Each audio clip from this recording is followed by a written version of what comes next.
Have you ever wondered what it would be like to be blind? What it would be like to not be able to take pictures, see your family, or watch how the world changes around you? If I hadn't been at the right place at the right time, I would have certainly gone blind. My name is Andrew Johnson. This is my story.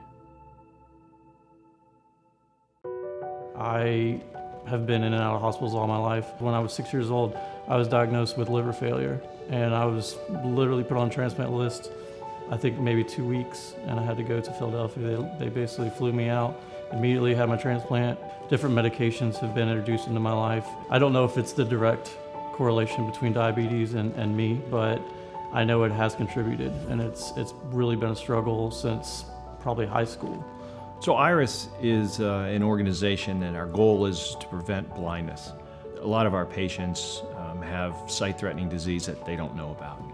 And our goal is to find them and try to diagnose them.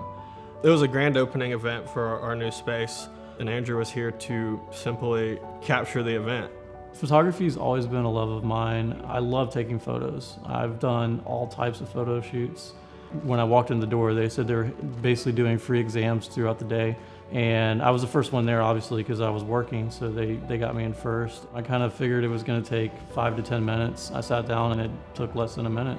We imaged his eyes, it came back. Our camera operator actually said, hey, we've got to pay attention to this right now. They could actually see some disease that needed some attention, and we had one of our graders here on site. Dr. Kuvisi took a look at it and ended up finding that he had moderate to severe retinopathy, which is, in the diabetic retinopathy world, is pretty bad. Once you get to that stage, you can't really reverse it. You can just kind of keep it at bay.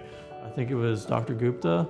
He sat down with me and talked to me about making an appointment because there was definitely some issues with the bleeding in my eyes that could potentially cause me to go blind. They basically told me that they were going to schedule some type of surgery, so that's what I did.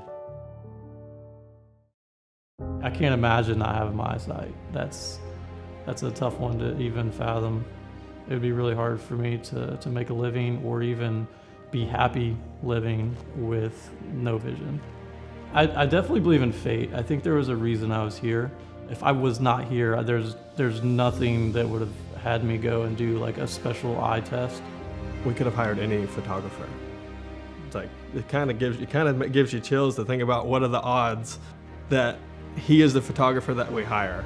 So that's what's kind of cool to me.